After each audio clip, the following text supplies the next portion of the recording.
¿Alguna vez escuchaste de Jesús Arriaga, el bandido elegante, le decían, incluso el Robin Hood de México? Para ser sinceros, la primera vez que escuché de él me pareció un personaje inventado, pero sumamente interesante. Pero ¿cuál fue mi sorpresa al enterarme de que en efecto era real?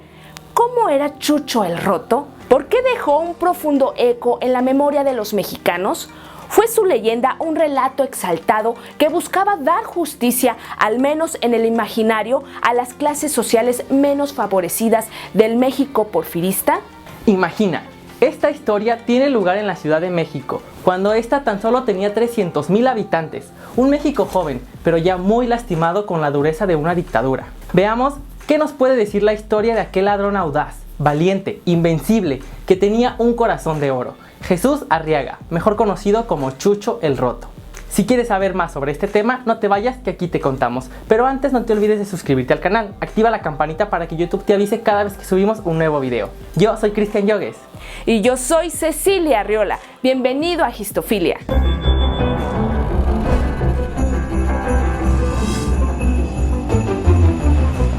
De este héroe urbano y popular se dicen muchas cosas, pues ha tenido una gran cantidad de representaciones, tanto en películas tales como La vida de Chucho el Roto, El inolvidable Chucho el Roto, Los amores de Chucho el Roto, así también en la literatura, con su principal biógrafo Ramón Saldaña Oropeza, que es a través de sus letras que hemos conocido parte de este personaje.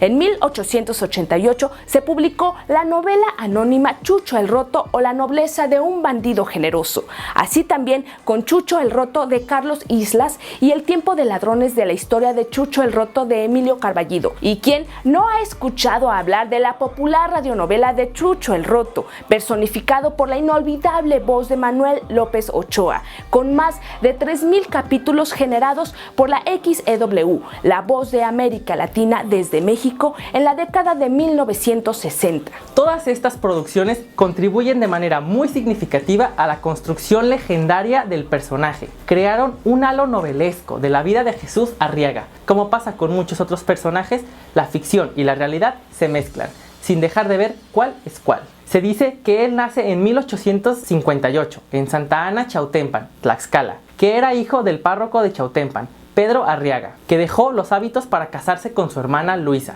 y ambos procrearon a Jesús. Posteriormente migran a la Ciudad de México, al barrio de México Tacuba. Jesús Arriaga ahí se dedicó al oficio de ebanista, y es mediante este oficio el que lo lleva a desarrollar los sucesos que lo convierten en aquel famoso Chucho el Roto. Como carpintero ebanista se encuentra ante el trabajo de restauración de muebles italianos, en la propiedad de la acaudalada familia Frisac. En esta hermosa casa de influencia arquitectónica europea es donde se desarrolla el inicio de la leyenda de un amor imposible, marcado por las diferencias sociales de la época porfirista.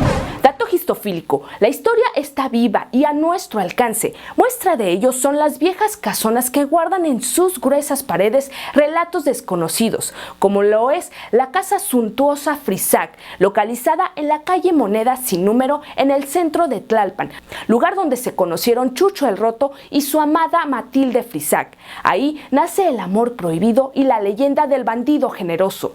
En un tiempo fue la casa del presidente Adolfo López Mateos. Después fue sede de la Escuela Lancaster del proyecto bicultural británico-mexicano. También en ella se grabaron algunas escenas de la película de Los Olvidados de Luis Buñuel. Ahora es conocida como el Instituto Cultural Javier Barros Sierra, una galería de arte y un lugar de desarrollo de talleres culturales. Ahí, el hasta entonces Jesús Arriaga conoce a la sobrina del banquero Diego de Frisac, la señorita Matilde de Frisac, de la que quedó enamorado inmediatamente y, según nos cuenta la historia, era bien correspondido por ella. Su amorío se da en medio de la clandestinidad de los barrotes de los jardines de la casona.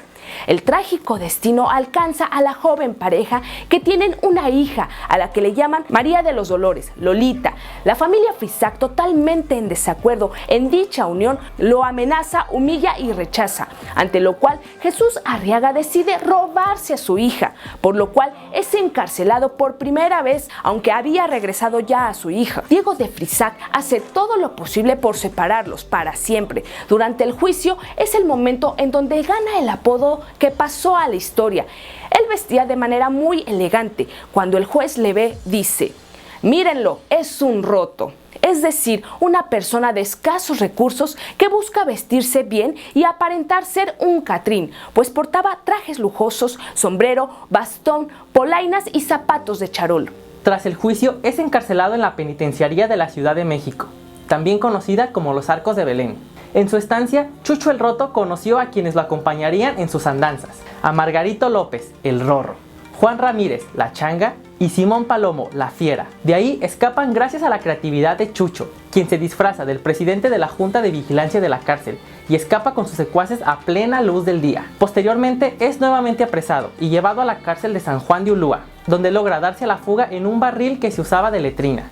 Esto marcó el inicio de sus famosos atracos, que iban dirigidos a las clases altas en forma de venganza por lo que le había hecho la familia Frisac. Pese a todo, la leyenda cuenta que durante 10 años de asaltos y atracos nunca lastimó físicamente a nadie. Se dio a conocer por ser un ladrón ingenioso, astuto, que ayudaba a la clase más desprotegida de la sociedad mexicana. Se cuenta que Chucho el Roto, junto con su banda, se volvió un delincuente afamado y querido por el pueblo.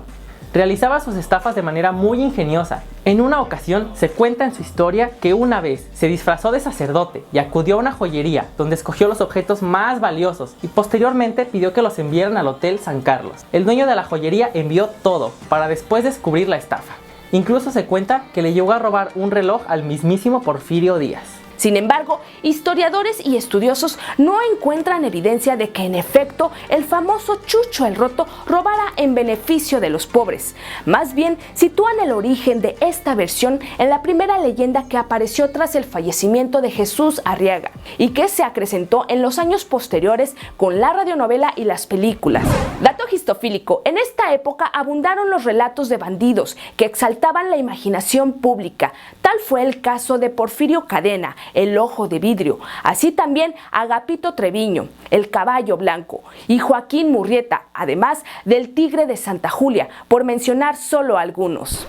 El bandolerismo o bandidismo social es un término propuesto por el historiador Eric Hobsbawm en su obra Rebeldes Primitivos, estudios sobre las formas arcaicas de los movimientos sociales en los siglos XIX y XX, donde él conceptualiza el bandolerismo social como una de las formas más primitivas de protesta social organizada, la cual encuentra su origen en el ámbito rural, cuando el oprimido no ha alcanzado conciencia política ni ha adquirido métodos más eficaces de agitación social, pero se enfrenta al Estado y a sus agentes, policías, soldados, cobradores de impuestos, lo mismo que a terratenientes, mercaderes y sus afines, desde sociedades en las que los lazos de solidaridad basados en el parentesco y la territorialidad no han dejado de existir.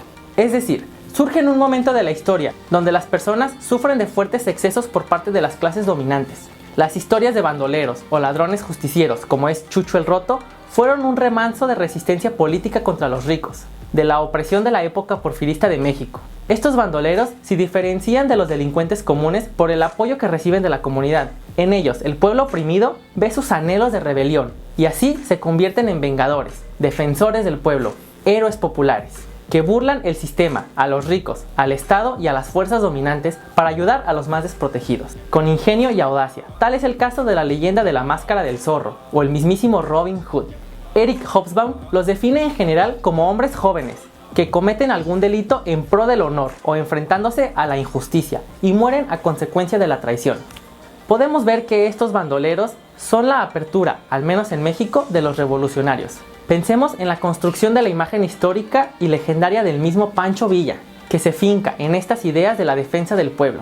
Volviendo a nuestro Chucho el Roto, es atrapado, tras su último atraco, en la cumbre de Maltrata en Veracruz, y es encarcelado nuevamente en San Juan de Ulúa. Pero en esta ocasión no puede escapar, pues al final su compañero de celda lo delata, y ve el final de sus días el 25 de marzo de 1885. Una vez más, su leyenda dice que a consecuencia de ser atado de pies y manos y recibir 300 azotes. Otras versiones dicen que de disentería. Pero cuando el cuerpo fue entregado a su hija Dolores y a Matilde en el ataúd, había solo piedras. ¿Qué te ha parecido esta historia del famoso Chucho el Roto, defensor de las injusticias del México del Porfiriato? ¿Crees que esta leyenda fue una historia de ficción que encontró su popularidad en las reales injusticias sociales tanto del Porfiriato como en los años posteriores? Si el tema te ha gustado, sigue buscando historias, porque la curiosidad no acabó con el gato. Lo hizo más sabio. Vuelve a Histofilia y no te pierdas el siguiente video. Suscríbete al canal, comparte con tus amigos y sigamos viajando juntos por la historia.